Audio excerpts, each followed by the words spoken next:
My name is Walt Green, and I am from Norfolk, Virginia. I ran cross country and track at Northview High School, which earned me a track scholarship to Virginia State University.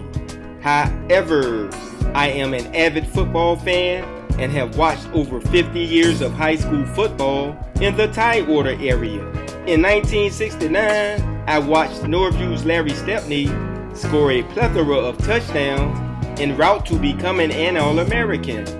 In 2019, Stepney became the only Norfolk athlete in any sport to be inducted into the Virginia High School League Hall of Fame. In the fall of 1982, my senior year at Virginia State, my dad called me and told me that a Lake Taylor High School football player had just died in a car accident. He also told me the other details related to this tragedy.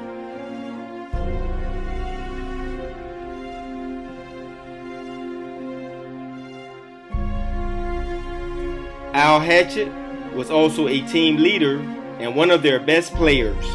So obviously, the team was hurting and full of emotion. So they decided to dedicate the season to Al. But the Titans lost their next game to Kecoughtan 7-6, despite outgaining them by 350 yards. And their record was 0-2-1 after 3 games. However, they won their next 3 games over Maury, Cox, and Granby, and next on the schedule was their arch rival, Northview, my alma mater. Ironically, that year, my roommate at Virginia State was a former Lake Taylor football player, Derek Banks, and I told him that Northview was going to end their winning streak. But first, a little background. Northview and Lake Taylor were rivals in all sports, but the football rivalry was off the chart. My sophomore year, they painted a huge red L and T in the middle of our football field. Then, someone went to their school and painted Northview all over their sidewalks. Anyway, Lake Taylor were district champions in 1973, led by Super Bowl champion Tommy Graves, and were also district champions in 1976, led by Super Bowl champ famous Amos Lawrence, who rushed for 411 yards in a high school game, and later became the second person in NCAA history to rush for over 1,000 yards in 4 consecutive seasons while at North Carolina. However, Northview had won 4 of the last 5 district titles and was the team to beat. But Lake Taylor was clearly on a mission in honor of their late teammate Al and whipped Northview 25-7 to move into first place with 3 games left. I told Banks that team was special and I was going to check them out the next time I went home. 3 weeks later, I went home, and by then, Lake Taylor winning streak had grown to 6 games, and I watched them play the number 1 team in the area, First Colonial, a perennial powerhouse. Both teams had won their district, but the game would determine the regional playoff pairings. This was an exciting game that ended tied at 24, but Lake Taylor clearly outplayed First Colonial. Also, Lake Taylor had some very talented players, but the best player on the field that night was number 5, Steve MacArthur, who scored 3 touchdowns and had close to 300 yards of total offense. MacArthur was named Player of the Week for his outstanding performance. There is a familiar saying that everyone knows: in big games, big players make big plays.